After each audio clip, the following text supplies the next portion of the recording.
கள்ளக்குறிச்சி மாவட்டம் கள்ளக்குறிச்சி வட்டத்தில் கருணாபுரத்தை சார்ந்த 47 நபர்கள் மெத்தனால் கலந்த விஷசாராயம் அருந்திய காரணத்தினால் உடல்நிலை கடுமையாக பாதிக்கப்பட்டு உயிரிழந்த மிகவும் துயரமான சம்பவம். அது குறித்து உங்களைப் போலவே நானும் மிகுந்த வேதனையும் வருத்தமும் அடைகிறேன். அது தொடர்பாக நேற்றைய தினம் இந்த பேரவையில் உயிரிழந்தவர்களுக்கு அஞ்சலியும் செலுத்தியிருக்கிறோம்.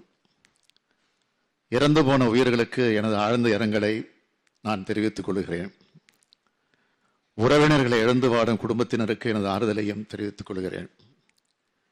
இந்த சம்பவம் குறித்து பல்வேறு கருத்துக்கள் இந்த அவையில் தெரிவிக்கப்பட்டிருக்கக்கூடிய நிலையில மாண்புமிகு பேரவைத் தலைவருடைய அனுமதியோடு சில விவரங்களை இந்த அவைக்கு தெரிவிக்க விரும்புகிறேன்.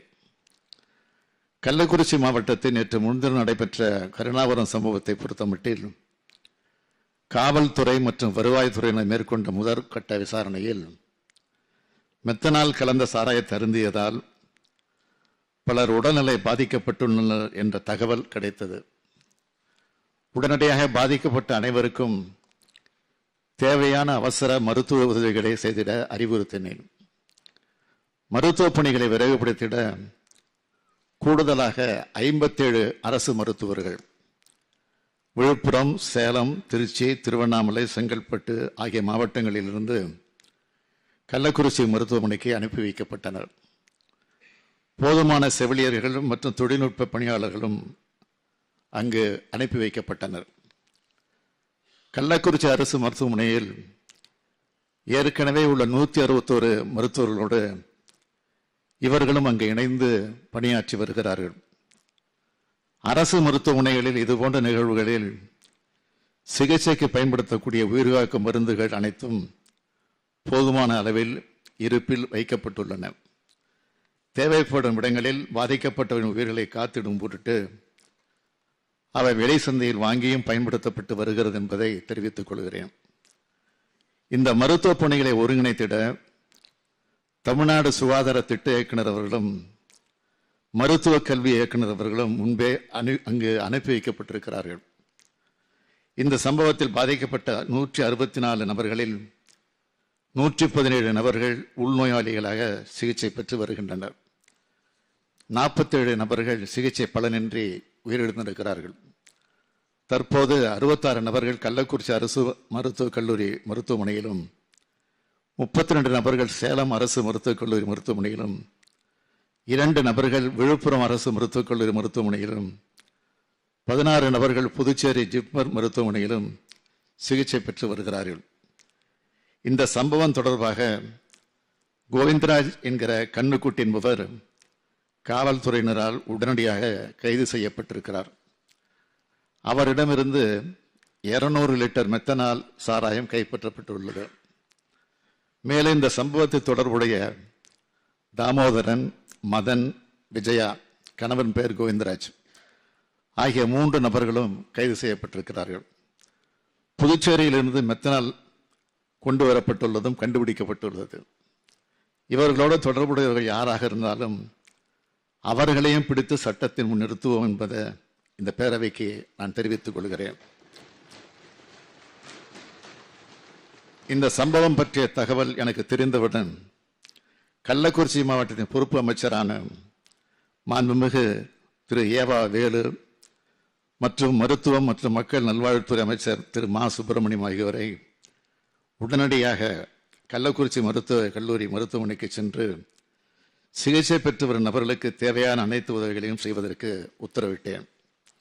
அவர்களும் 19 இரவே அங்கு நேரில் சென்று அந்த பணிகளை மேற்கொண்டனர். இது தொடர்பாக 20 காலையில் ஆய்வுக் கூட்டத்தை உயர் அதிகாரிகளோடு நடத்தினேன். அதனை அடுத்து அமைச்சர்கள் ஏவா வேலு, உதயநிதி, மா சுப்பிரமணியன் ஆகிய 3வரையும் மீண்டும் கள்ளக்குறிச்சிக்கு அனுப்பி வைத்தேன். அவர்களும் கள்ளக்குறிச்சிக்கு சென்று பாதிக்கப்பட்ட மக்களை சந்தித்து ஆறுதல் தெரிவித்து அரசு அறிவித்த தலா 10 லட்சம் ரூபாய் நிவாரண உதவியை வழங்கினார்கள். மருத்துவமனையில் சிகிச்சை பெற்று வருபவர்களுக்கு 50,000 ரூபாய் வழங்கப்பட உள்ளது. அமைச்சர்கள் மட்டுமல்லாமல் உள்துறை செயலாளரையும் டிஜிபியையும் நேரில் செல்ல உத்தரவிட்டிருந்தேன். அவர்களை 2 நாளில் விசாரணை அறிக்கையை கொடுக்க சொல்லியிருக்கிறேன். அந்த அறிக்கை கிடைத்ததும் அதன் மீதான நடவடிக்கைகளை துரிதப்படுத்துவேன் என உறுதி அளிக்கிறேன். நம் அனைவருக்கும் வார்த்தைகளால் விவரிக்க முடியாத அளவிற்கு வேதனையை அளித்துள்ள இந்த துயர சம்பவத்திற்கு பொறுப்பாளர்கள் மீது உரிய நடவடிக்கை மேற்கொள்ளப்பட்டு வருகிறது என்பதை தாங்கள் நன்கு அறிவீர்கள். இதன் முதற்கட்டமாக கள்ளக்குறிச்சி மாவட்ட ஆட்சியர் உடனடியாக பணியிட மாற்றம் செய்யப்பட்டார். கள்ளக்குறிச்சி மாவட்ட காவல் கண்காணிப்பாளர் தற்காலிக பணியிட நீக்கம் செய்யப்பட்டார். மதுவிலக்கு அமலாக்க பிரிவை சார்ந்த காவல் துணை கண்காணிப்பாளர், கள்ளக்குறிச்சி மதுவிலக்கு அமலாக்க பிரிவு காவல்நிலை ஆய்வாளர், திருக்கோவிலூர் மதுவிலக்கு அமலாக்க பிரிவு காவல்நிலை ஆய்வாளர், திருக்கோவிலூர் உதவி காவல் ஆய்வாளர், திருக்கோவிலூர் சட்டம் ஒழுங்கு காவல்நிலை ஆய்வாளர், உதவி ஆய்வாளர், காவல்நிலை எழுத்தர், சிறப்பு காவல் உதவி ஆய்வாளர், திருக்கோவிலூர் காவல் நிலைய துணை கண்காணிப்பாளர் ஆகியோரும் தற்காலிக பணியிட நீக்கம் செய்யப்பட்டனர். மதுவிலக்கு அமலாக்க பிரிவு கூடுதல் தலைமை இயக்குனர் மற்றும் மதுவிலக்கு அமலாக்க பிரிவு காவல் கண்காணிப்பாளர் ஆகியோர் மாற்றப்பட்டு காத்திருப்போர் பட்டியலில் வைக்கப்பட்டுள்ளனர். இந்த சம்பவம் குறித்து தீர விசாரிக்கவும் அதன் அடிப்படையில் சட்ட ரீதியான நடவடிக்கை மேற்கொள்ளவும் இந்த வழக்கினை உடனடியாக சிபிசிஐடி வசம் ஒப்படைக்க உத்தரவிட்டேன். அதனைத் தொடர்ந்து சிபிசிஐடியும் ஐஜியும் நேரில் சென்று விசாரணையை தொடங்கியிருக்கிறார்கள். எதிர்கால சமுதாயத்தை மிக மோசமான வகையில் பாதிக்கும் போதைப் பொருட்களை எந்த வகையிலும் அனுமதிக்க இயலாது என்ற அடிப்படையில் இவற்றை விற்பனை செய்பவர்கள் மீது சட்ட ரீதியாக எடுக்க வேண்டிய அனைத்து நடவடிக்கைகளையும் நாங்கள் தீவிரமாக எடுத்து வருகிறோம். தொடர் நடவடிக்கை குறித்து இங்கு அனைவரும் பேசினீர்கள். கடந்த ஆண்டு மே மாதம் நடைபெற்ற இதே போன்ற சம்பவம் தொடர்பான வழக்கினை இந்த அரசு சிபிசிஐயிடம் ஒப்படைத்தது. அந்த வழக்கு 2 மாவட்டங்கள் தொடர்புடையது. அதில் விழுப்புரம் வழக்கினை பொறுத்தவரையில் 21 குற்றவாளிகள் கைது செய்யப்பட்டனர். 8 குற்றவாளிகள் குண்டர் தடுப்பு சட்டத்தில் சிறையில் அடைக்கப்பட்டுள்ளனர். காவல்துறை அலுவலர்கள் 16 பேர் மீது ஒழுங்கு நடவடிக்கை எடுக்கப்பட்டுள்ளது. அந்த வழக்கில் கள்ளசாராயம் தயாரிக்க மெத்தனால் ஆந்திர மாநிலத்திலிருந்து கொண்டு வரப்பட்டது விசாரணையில் தெரிய வந்தது. இந்த வழக்கு விசாரணை முடிக்கப்பட்டு விழுப்புரம் நீதிமன்றத்தில் இறுதி அறிக்கை தாக்கல் செய்யப்பட்டுள்ளது. செங்கல்பட்டு மாவட்ட வழக்கினை பொறுத்தவரையில் 6 வழக்குகள் பதியப்பட்டு விசாரணை மேற்கொள்ளப்பட்டதில்லை. 9 குற்றவாளிகள் கைது செய்யப்பட்டனர். அவர்களுள் 5 நபர்கள் குண்டர் தடுப்பு சட்டத்தில் சிறையில் அடைக்கப்பட்டுள்ளனர். 6 காவல்துறை அலுவலர்கள் சஸ்பெண்ட் செய்யப்பட்டார்கள். இந்த வழக்கின் விசாரணை இறுதி கட்டத்தை எட்டியுள்ளது. தமிழ்நாடு அரசு இதில் சிறப்பு கவனம் செலுத்தி கள்ளச்சாராயம் காய்ச்சுதல் மற்றும் விற்பனை செய்தல், போலி மதுபானங்கள் கடத்துவது மற்றும் விற்பனை செய்வது போன்ற குற்ற செயல்கள் நடைபெறா வண்ணம் தீவிர தடுப்பு நடவடிக்கைகளை மேற்கொண்டுள்ளது. அவற்றை பட்டியலிட்டு சொல்ல விரும்புகிறேன். கள்ளச்சாராயம் காய்ச்சுவதை தடுக்க மாவட்ட காவல்துறையுடன் மதுவிலக்கு அமலாக்க பிரிவு மற்றும் வருவாய்த்துறையினரால் அடிக்கடி சிறப்பு சோதனைகள் நடத்தப்படுகின்றன. நமது அரசு பொறுப்பேற்றதிலிருந்து இதுவரை கள்ளச்சாராயம் காய்ச்சுவர்கள் மீது 4,63,710 வழக்குகள் பதிவு செய்யப்பட்டு 4,61,084 பேர் கைது செய்யப்பட்டனர். இந்த அரசு பொறுப்பேற்றதிலிருந்து இதுவரை 565 பேர் குண்டர் தடுப்பு சட்டத்தின் கீழ் கைது செய்யப்பட்டிருக்கிறார்கள். 16,51,633 லிட்டர் கள்ளச்சாராயம் கைப்பற்றப்பட்டு அழிக்கப்பட்டுள்ளது. 1,42,019 லிட்டர் எரிசாராயம் கைப்பற்றப்பட்டு அகற்றப்பட்டுள்ளது. 28,79,605 லிட்டர் புகார் கைப்பற்றப்பட்டு அழிக்கப்பட்டுள்ளது. மாநிலம் முழுவதும் மொத்தம் 45 நிரந்தர மதுவிலக்கு சோதனை சாவடிகள் ஏற்படுத்தப்பட்டு சட்டவிரோத மதுபான கடத்தலை தடுக்க நடவடிக்கை எடுக்கப்பட்டுள்ளன. கள்ளச்சாராயத்தில் முக்கியமாக மெத்தனால் பயன்பாட்டால் உயிரிழப்புகள் ஏற்படும் நிலையில் மாநிலத்தில் உள்ள அனைத்து மெத்தனால் உற்பத்தியாளர்கள், பயனர்கள், மெத்தனால் வைத்திருப்பதற்கான மற்றும் பயன்படுத்துவதற்கான உரிமம் பெற்ற தொழிற்சாலைகள் போன்றவற்றை தணிக்கை செய்ய மாவட்ட காவல்துறை கண்காணிப்பாளர்களுக்கு அறிவுறுத்தப்பட்டுள்ளது. மேலும் அவர்கள் மாதாந்திர அறிக்கைகள் மதுவிலக்கு அமுலாக்க பிரிவு தலைமையகத்தில் கண்காணிக்கப்படுகின்றன. ஆனால் அண்டை மாநிலத்தில் உற்பத்தி செய்யப்படும் மெத்தனால் சட்டவிரோதமாக, கள்ளத்தனமாக முறையில் நம் மாநிலத்திற்குள் கொண்டு வரப்பட்டு இது போன்ற சம்பவங்களுக்கு காரணமாக அமைந்து விடுகிறது. மேலும் அரசின் அறிவுரையின்படி போதைப் பொருட்கள் தடுப்பு சம்பந்தமாக மாவட்ட ஆட்சித்தலைவர் தலைமையில் காவல்துறை, வருவாய்த்துறை அலுவலர்கள் மற்றும் தமிழ்நாடு மாநில வாணிப கழகத்தின் மாவட்ட மேலாளர் ஆகியோரை கொண்டு ஒவ்வொரு திங்கட்கிழமையும் மாவட்ட ஒருங்கிணைப்பு கூட்டங்கள் நடத்தப்படுகின்றன. கள்ளச்சாராயம் காய்ச்சுபவர்கள் மற்றும் போதைப் பொருட்களை விற்பனை செய்பவர்கள் மீது பாரபட்சமின்றி குண்டர் தடுப்பு சட்டத்தின் கீழ் நடவடிக்கை எடுக்க வேண்டும் என்று உத்தரவிட்டுள்ளேன்.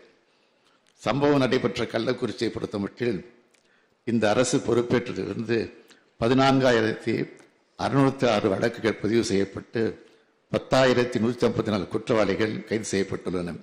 58 பேர் குண்டர் தடுப்பு சட்டத்தின் கீழ் சிறையில் அடைக்கப்பட்டனர்.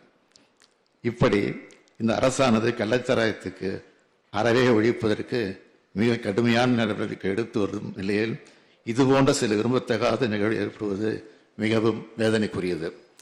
இந்த சம்பவத்தில் பாதிக்கப்பட்டவர்களுக்கு அனைத்து உதவிகளையும் இந்த அரசு செய்யும். அதன் அடிப்படையில் இந்த சம்பவத்தில் பாதிக்கப்பட்ட குழந்தைகளுக்கு மறுவாழ்வு அளிக்கவும் அவர்கள் எதிர்கால நலனை கருத்திலே கொண்டு ஏற்கனவே அறிவிக்கப்பட்ட 10 லட்சம் ரூபாய் நிவாரண நிதியோடு பின்வரும் நிவாரணங்கள் கூடுதலாக வழங்கப்படும்.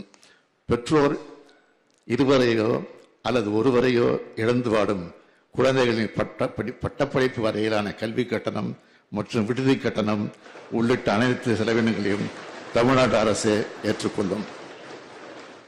பெற்றோர் இருவரையும் இழந்து ஆதரவின்றி தவிக்கும் ஒவ்வொரு குழந்தையும் பாதுகாவலர் பராமரிப்பு வளர அவர்கள் 18 வயது நிறைவடையும் வரை மாத பராமரிப்பு தொகையாக தலா 5,000 ரூபாய் வழங்கப்படும்.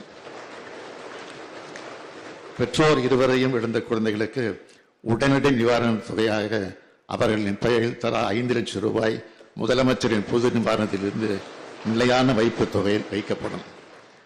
அவர்கள் 18 வயது பூர்த்தி அடைந்தவுடன் அந்த தொகை வட்டியோடு அவர்களுக்கு வழங்கப்படும். பெற்றோர் இருவரில் ஒருவரை இழந்து வாடும் குழந்தைகளுக்கு தலா 3 லட்சம் ரூபாய் முதலமைச்சரின் பொது நிவாரணத்திலிருந்து வழங்கப்படும். பெற்றோர் இருவரையோ அல்லது ஒருவரையோ இழந்து வாடும் குழந்தைகளுக்கு அரசின் அனைத்து நலத்திட்ட உதவிகளையும் முன்னுரிமை வழங்கப்படும். பெற்றோரை இழந்த குழந்தைகள் அவர்கள் விருப்பத்தின் பேரில் அரசு மற்றும் அரசு நிதியுதவி பெறும் இல்லங்கள் மற்றும் விடுதிகளில் சேர்க்கப்படுவார். மேலும் இது போன்ற சம்பவங்கள் மீண்டும் நிகழா வண்ணம் அரசு மேற்கொள்ள வேண்டிய நடவடிக்கைகள் குறித்து ஆலோசனைகளை வழங்கவும், கள்ளக்குறிச்சி சம்பவம் குறித்து ஒரு விரிவான விசாரணை மேற்கொள்ள ஓய்வு பெற்ற உயர்நீதிமன்ற நீதியரசர் திரு கோகுல்தாஸ் அவர்கள் தலைமையில் ஒரு நபர் ஆணையம் அமைத்திடவும் உத்தரவிடப்பட்டுள்ளது. இந்த ஆணையம் இது குறித்து முழுமையாக விசாரித்து தனது பரிந்துரைகளை 3 மாதங்களுக்குள் வழங்கும். அதன் அடிப்படையில் இந்த அரசு உரிய நடவடிக்கைகள் மேற்கொள்ளும் என்று தெரிவித்துக் கொள்கிறேன். நடைபெற்ற சம்பவத்துக்கு முதலமைச்சர் பொறுப்பேற்க வேண்டும் என்று இங்கு பேசினார்கள். உள்துறை கவனிப்பவன் என்ற முறையில் மட்டுமல்ல, தமிழ்நாட்டின் முதலமைச்சர் என்ற முறையில் இந்த பிரச்சனையில் இருந்து நான் ஓடி ஒளிவப்பன் அல்ல, பொறுப்பை உணர்ந்ததற்காக தான் பொறுப்போடு பதிலளித்துக் கொண்டிருக்கிறேன். எடுத்த நடவடிக்கைகளையும் பட்டியலிட்டிருக்கிறேன். குற்றவாளிகளை கைது செய்துவிட்டுத்தான் உங்களுக்கு பதிலளித்திருக்கிறேன். திறந்த மனதோடு இரும்பு கரங்கொண்டு குற்றம் புரிந்தவர்களை அடக்கி வருகிறேன். எதிர்க்கட்சி ஆட்சியில் இருந்த காலத்தில் போதைப் பொருள் விவகாரத்தில் அமைச்சர்கள், உயர்காவல்துறை அதிகாரிகள் ஈடுபட்டு விசாரிக்கப்பட்டு அந்த வழக்கு நீதிமன்றத்திலும் இருக்கிறது என்பதை நாட்டு மக்கள் மறந்துவிடவில்லை. அதிமுக ஆட்சிகாலத்தில் ஏற்பட்ட கள்ளச்சாராய மரணங்கள் பற்றிய பட்டியல் என் கையில் இருக்கிறது. அதையெல்லாம் வைத்து அரசியல் பேச நான் விரும்பவில்லை. துயரம் மிகுந்த இந்த சம்பவத்தை அரசியல் ஆதாயம் தேட வேண்டாம் என்று கேட்டுக்கொள்கிறேன். என்னை பொறுத்தவரை சமூக விரோத சக்திகளிடமிருந்து மக்களை காக்க எந்த விதமான கடுமையான நடவடிக்கைகளை எடுப்பேன் என உறுதி அளிக்கிறேன். வணக்கம்.